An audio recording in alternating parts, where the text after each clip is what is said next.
All right, let's proceed a little bit further. We've done the first two sentences of the Troades, and we're going to be continuing with Hecuba's speech in the sentence that you see before you. As always, we should read through it in the Latin. We should try to get a sense for the sound of the passage. We should try to, as we read, pay attention to words that signal that we may be able to break this very long sentence up into smaller parts. Words like conjunctions, like at, words like relative pronouns, like qui and quae, which we see popping up several times here. And we're going to proceed. And one of the things that we'll notice that makes this so difficult for us is that Hecuba is enumerating allies of the Trojans who came to their aid during the Trojan War. The whole clause is vaguely concessive. She's saying, despite the fact that all of these foreign peoples came to Troy's aid, still Troy fell. And this is all going to serve the rhetorical purpose of her very first sentence, which, if you'll recall, alerts us to the fact that no matter how powerful you are, you need to remember that even the mighty can fall. So we're going to work our way through this, and let's take a look first at our verbs. I sort of give you a pointer at the beginning because there's no way to really get this from the sentence itself, but let's assume that Troia, this feminine proper noun, is the subject of our sentence, and that will help us out a little bit, because then we can take all of this relative clause that we see beginning with quies as dependent on Troia.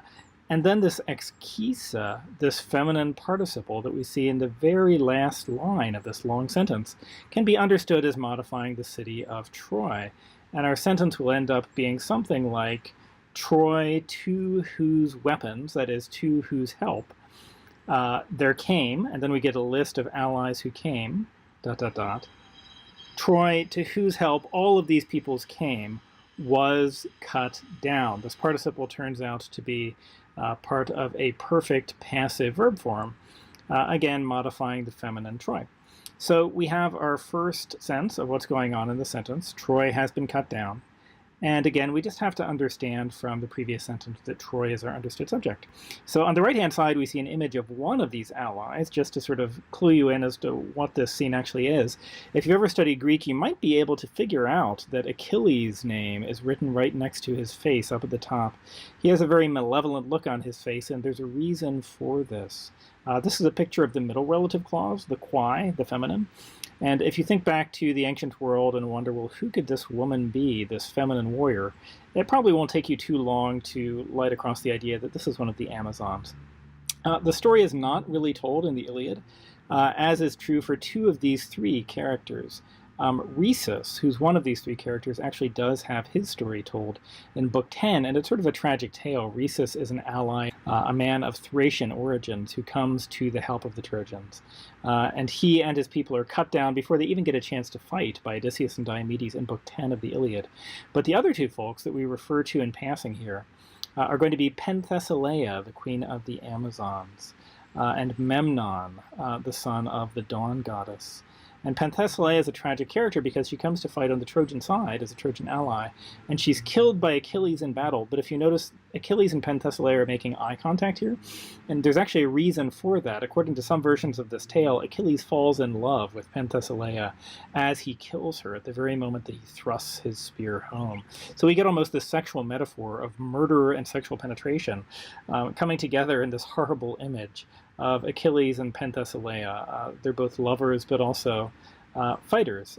Achilles realizes that the only proper bride, the only proper true soulmate for someone such as himself is somebody who, like he, is a great and tragic warrior.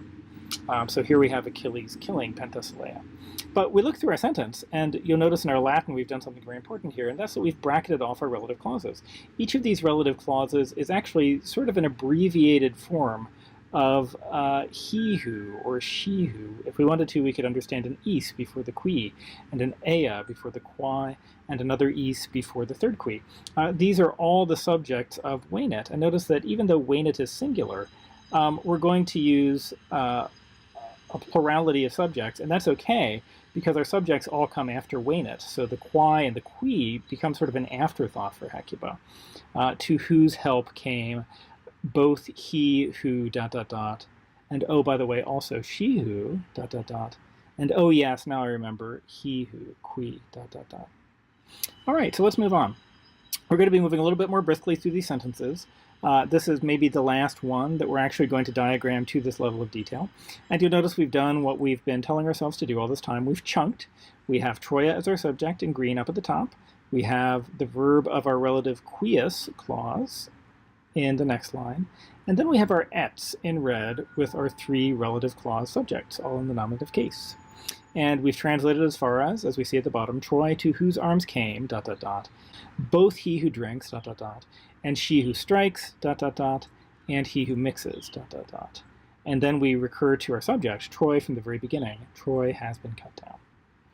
All right, so let's go down and let's analyze this a little bit further. We have lots of accusatives here, and bewildering array of accusatives we're going to see because we've got a lot of participles here. So in this first analysis of our direct objects, we've just taken out the accusatives that are the direct objects of the 3 verbs that we've identified for each of our relative clauses. Bibit, drinks, ferret, strikes or assails, and immiscat, mixes with. So far we have Troy to whose arms came, he who drinks the cold Tanais river, and she who strikes the black sea shore, and he who mixes the warm Tigris. Troy, that is, has been cut down. Okay, and we're going to move on. Now we're going to add our participial constructions. So Troy to whose arms came, he who drinks the cold Tanais river, stretching out 7-fold mouths. Notice that pandentem is accusative, showing us that it modifies the accusative tanaen. And then we have additional accusatives, septena ora, 7-fold mouths, that are the things that Tanais stretches out. Similarly, and she who surveying the wandering Scythians, another direct object, strikes, a participle, surveying, perspikiens, with its own direct objects, the wagos skithas. And notice we also have an adjective there, wikina, modifying the subject, she who as a neighbor, surveying the wandering Scythian, and he who greeting the returned day, another participle, greeting, just like surveying and stretching. And that too has its own direct object, the returned day. And if you recall, Memnon is actually the son of the dawn goddess Aurora, so actually a relative of Priam, if you think back to our little lecture that I gave you guys on the royal house of Troy and Laomedon. Okay, so let's go through and let's add in our other constructions. And we end up with something along the lines of Troy to whose arms came, he who drinks the cold Tanais river, stretching out 7-fold mouths. And she who, surveying as a neighbor, the wandering Scythians. And we've changed our translation of ferret. Strikes doesn't quite sound right for the Black Sea shore, so maybe assails the Black Sea shore. And then we have an ablative, really kind of an ablative of agent, strikes the Black Sea shore with or by means of, but really these are people, husbandless troops, husbandless because these are Amazons. And he who first greeting the returned day, because he's the son of day, Memnon, mixes the warm Tigris, and then we have a dative for immiscit. As often with compound verbs, verbs that take a verbal prefix, they can take a dative. So mixes the warm Tigris, accusative, with the Red Sea, dative. Has been cut down by the sword. And once we've gone through all of this, we look back across what we've translated, and we realize that we have a pretty good translation of our entire sentence. And then finally, just to wrap this up, we said that we have what we call an asyndeton here, which means you're just leaving out the word and or but. You're leaving out a connective. So if you notice, I've added 2 red asterisks to the very last sentence, where we really just have 2 clauses that should be joined with a conjunction, but we've left one out, and that's referred to as an asyndeton, which is really sort of the opposite of a polysyndeton, where we have too many connectors. So we have the verb incumbo as the verb of our next clause, which means to lay down upon, or in this case, maybe to collapse upon. And our subject is pergam. So we can add the last clause right here.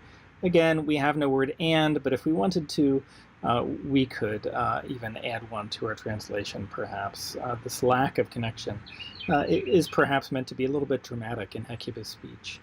The culmination of this long process that she's described. Despite all of these allies we've just enumerated in these 3 relative clauses, Pergamum has collapsed upon itself.